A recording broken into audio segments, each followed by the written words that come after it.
Assalamu alaikum. Welcome to D10. Let me first check your previous homework. The previous homework was वो कामयाब सियासतदान होगा. He will be successful politician.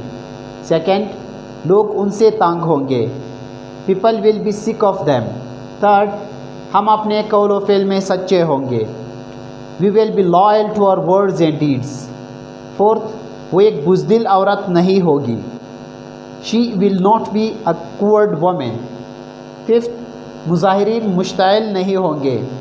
Demonstrators will not be annoyed. Last sentence, उनके पास अफसोस के सिवा कुछ नहीं होगा.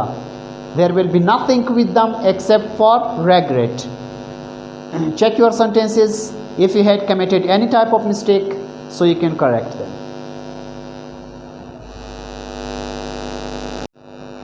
Okay, now we will read about its interrogative sentences. Third number, interrogative sentences.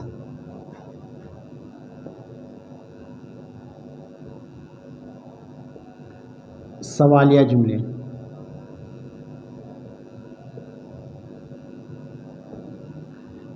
In interrogative sentences, like always, we just put helping verb at the beginning of a sentence and put a sign of interrogation at the end.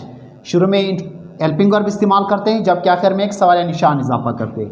मिसाल के तौर पर we are reading about zero grow future. चूँकि हम zero grow future के बारे में पढ़ रहे हैं, so will is our helping verb. Will plus subject plus be plus object with question mark. And our Urdu sentences like always start with क्या. हमेशा की तरह हमारे उर्दू जुमले, इंट्रोगेटिव उर्दू जुमले लफ्ज़ क्या से शुरू होंगे. मिसाल के तौर पर, क्या वो एक सखी आदमी होगा.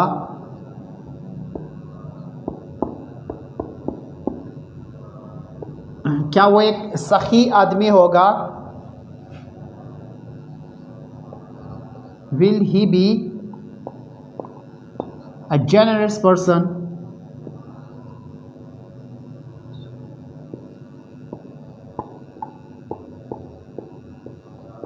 Will he be a generous person. Will he be a generous person. क्या वो एक सखी आदमी होगा. या इसी तरह अगर जुमला है कि क्या लोग लालची होंगे. क्या लोग लालची होंगे. Will people be greedy.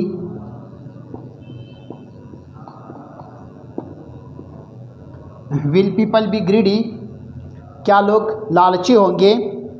या if the sentence is like,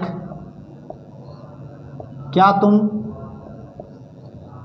उनका खैरख्वाह होंगे.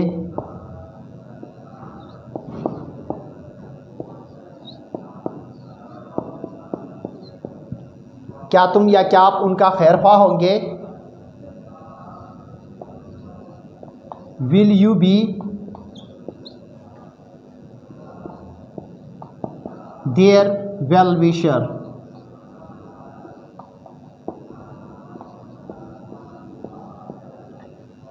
Will you be their well wisher. क्या तुम उनके खैर ख्वाह होंगे. Like in previous sentences, in interrogative sentences, we just put helping verb at the beginning of sentence and put up a sign of interrogation at the end. Whereas our Urdu sentences, like always, they start with word क्या. लफ्ज़ क्या से शुरू होते हैं, जबकि यहाँ पर हम हेल्पिंग वर्ब जुमले की शुरू में इस्तेमाल करते हैं. और ज़ीरो ग्रो फ्यूचर में हमारे पास एक ही हेल्पिंग वर्ब है, will be. So will be is all the sentences are followed by the same helping verb will be. तमाम सब्जेक्ट के साथ एक ही हेल्पिंग वर्ब विल बी इस्तेमाल होते हैं. सही. Now here we will go for the fourth formula like that of WH questions. Double H questions और information questions which we call in Urdu as मालूमाती सवालात।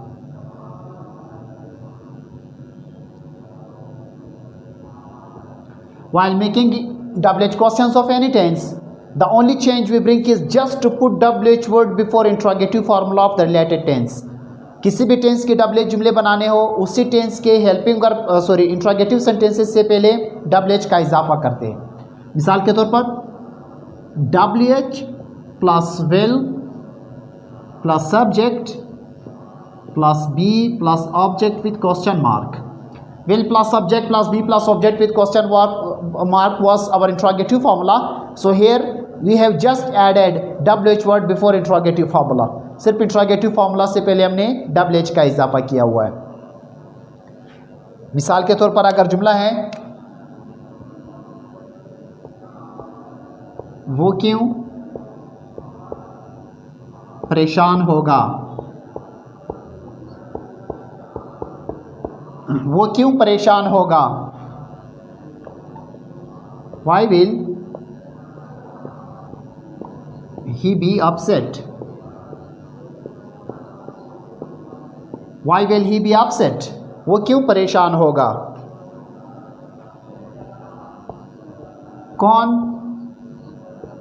हमारे खिलाफ होगा, कौन हमारे खिलाफ होगा। कौन, we use word who for कौन, right? Who will be against us?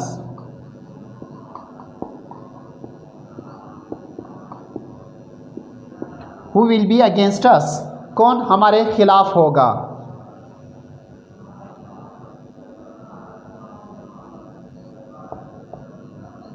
तुम किसके खिलाफ होंगे,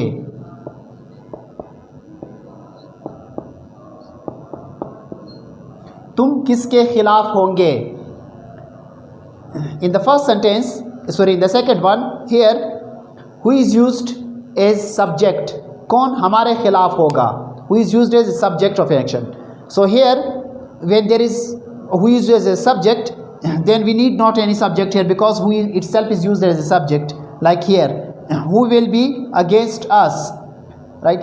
But in the second sentence, last sentence, who is used as object, इसमें हु बतौर ऑब्जेक्ट है क्योंकि यहाँ पर तुम किसके खिलाफ होंगे, who refers to the person who you are against, who उस शख्स की तरफ इशारा करता है जिसके खिलाफ आप है, जबकि पहले दूसरे जुमले में कौन उस शख्स को ज़ाहिर करता है जो हमारे खिलाफ है। सो here who is used as subject, कौन हमारे खिलाफ है।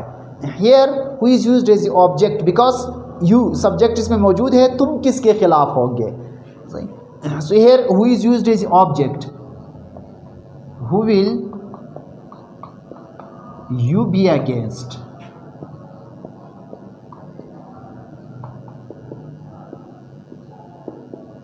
who will you be against, तुम किसके खिलाफ होंगे, right? here who is used as a subject but here who is used as a object, right? इसमें हमने इंट्रोगेटिव नेगेटिव या डबल एच नेगेटिव को शॉर्ट किया है क्योंकि interrogative negative double H negative we are already familiar to them, उनसे हम काफ़ी वाकिफ़ियत रखते हैं, बार बार पढ़ा है। अगर वैसे भी आप लोगों ने फिर भी बनाना हो तो आप प्रीवियस फार्मूले को फॉलो कर ले, मतलब इंट्रोगेटिव में हेल्पिंग वर्ब के बाद नॉट लगाए या इसमें यहाँ पर भी हेल्पिंग वर्ब के बाद नॉट यानी उससे पहले डबल एच लगाते हैं। So here our zero group reach to its end, zero group यहाँ पर ख़त्म होते हैं। अब इसके बाद हम टेंसेस शुरू करते हैं। लाइक ऑलवेज ज़ीरो ग्रुप सिर्फ किसी चीज़ की मौजूदगी को ज़ाहिर करते हैं, किसी चीज़ की स्टेटस को ज़ाहिर करते हैं, इसमें कोई एक्शन नहीं होता, अमल नहीं है, इसीलिए इसको ज़ीरो ग्रुप या सिंपल सेंटेंसेस कहते हैं। They just refers to something और just show the status of something, that what someone और व्हाट समथिंग इज़, कि कोई शख्स उसकी स्टेटस क्या है, जिस तरह के हम कहते हैं वो एक डॉक्टर है, वो एक इंजीनियर है, सही। इसमें अक्सर जो हम इस्तेमाल करते हैं ये ऑब्जेक्ट असल में चूँकि आप लोगों की बिल्कुल बिगिनिंग है, that is why we use object right here, else this is a complement और we also use it as noun और एडजेक्टिव। इसमें नाउन एडजेक्टिव इस्तेमाल होता है, ये इसको कॉम्प्लीमेंट भी कहा जाता है, लेकिन आमतौर पर हम उसको चूँकि आप लोग इस चीज़ से अभी नावाकिफ़ है, इस वजह से हम सिंपली यहाँ पर ऑब्जेक्ट इस्तेमाल करते हैं। इंशाल्लाह जब हम आगे जाएंगे तो इन तमाम चीज़ों को फिर हम टाइम टू टाइम क्लियर कर लेंगे और इन तमाम चीज़ों पर हम इंशाल्लाह बाकायदा एक क्लास लेंगे, क्लास के मुताबिक इसको हल कर देंगे। चूँकि ये लास्ट ज़ीरो ग्रुप का लास्ट है, so now your task is to overview all your zero groups, zero group present, past and future.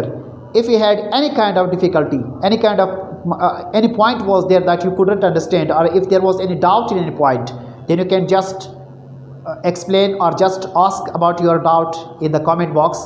Inshallah I'll be able to answer that and to address that problem.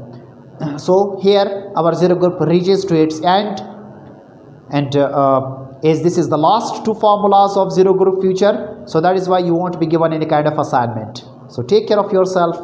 Allah Hafiz.